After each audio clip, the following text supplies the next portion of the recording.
Hey team, it's Tom from Fit. Welcome back to another lesson all about protein. So today we're going to talk all about protein quality. So the quality of the protein that you are essentially ingesting. So we're going to talk about different types of protein. So what we do know about protein is variety is the key with your protein. You don't want to just be the chicken breast guy or gal, do you? You want to be eating your red meats, your poultry, your fish, your beans. You want to be getting all different varieties / sources of protein that you can possibly get within your body. However, when we're looking at the same piece of meat, that can differ massively in quality, and that is what we're going to talk about today. So the different types of quality. So we take the same piece of beef essentially. So we've got conventional / non-organic red meat as an example.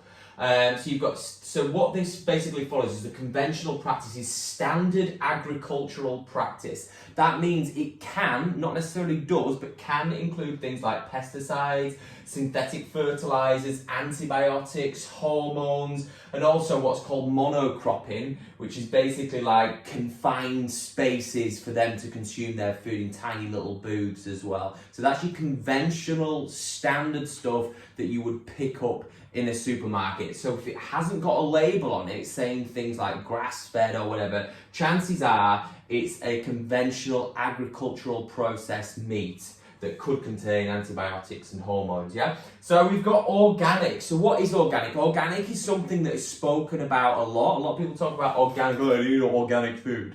And basically what that means is they follow strict guidelines. So they get inspected by a third party annually to ensure that the organic standards are met. And the organic standards mean that they use sustainable agriculture and they're not permitted to use conventional pesticides, fertilizers with synthetic ingredients, sewage, sludge, any bioengineering, or what's called ionizing radiation. So basically it's relatively clean. They're not pumping it full of hormones, and they're not throwing loads of antibiotics in it. So essentially it should in theory be a better quality of meat that you're ingesting.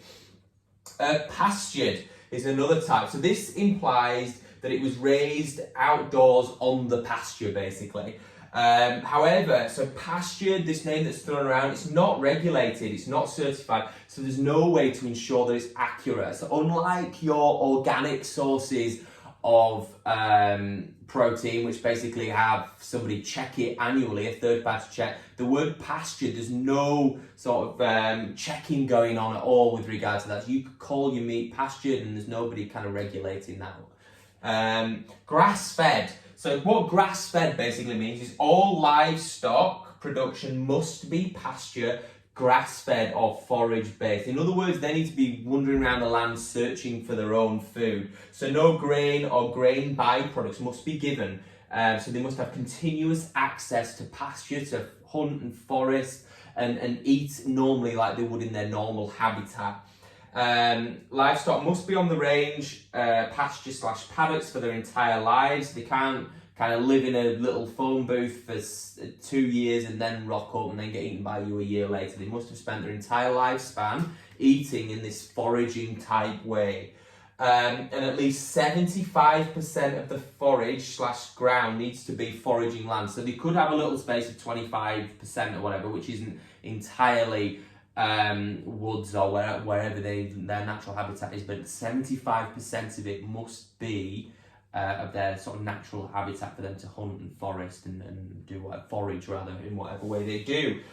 Wild. So wild basically relates to fish, seafood, fish, shellfish, that kind of thing. So what that means is basically it's not raised on a fish farm. It's caught in its natural habitat in the wild essentially. So you've got to be aware of the fish farms. So what goes on in the fish farms, these contain more toxins. Obviously they're bred in a much more confined space than the massive ocean. They have fewer nutrients because of the diet.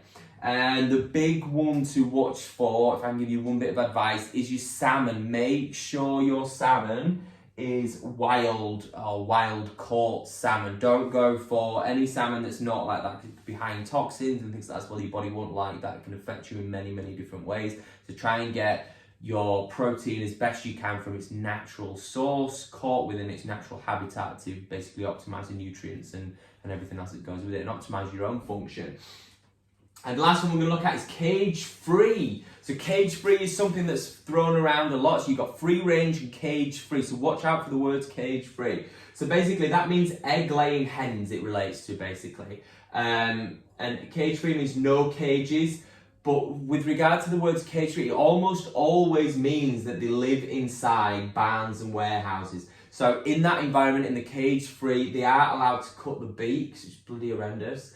There's no third-party verification. It doesn't say if they have outdoor access, and it doesn't say if they live in overcrowded conditions. So make sure you want free range, not cage-free. Cage-free is probably not good for us. So the take-home with this lesson is know the quality of your protein. And if I can give you my honest advice, I'm meant to stay impartial, but I'm particularly passionate about this one.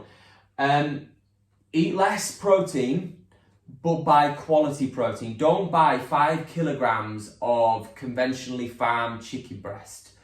Be aware of what's out there. Buy some organic, buy less. If in doubt, if you need to save money, buy some beans, get things like that as well. It can be a natural protein source, a way cheaper way of doing things.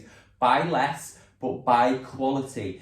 The further we get away from nature, the sicker we become. I keep coming back to it. I'm going to say it one more time. The further we get away from nature, the sicker we become. And that is in the same regard to the food that we consume as well. We want it to be as close to its natural source as is humanly possible. Because when we eat that, then we know we're getting nutrient density from the food that we're ingesting. We're eating happy animals that aren't pumped full of steroids and hormones, because then essentially those pesticides and hormones are then in our body, and we've got to figure out how to excrete those. That's today's lesson, guys. See you soon.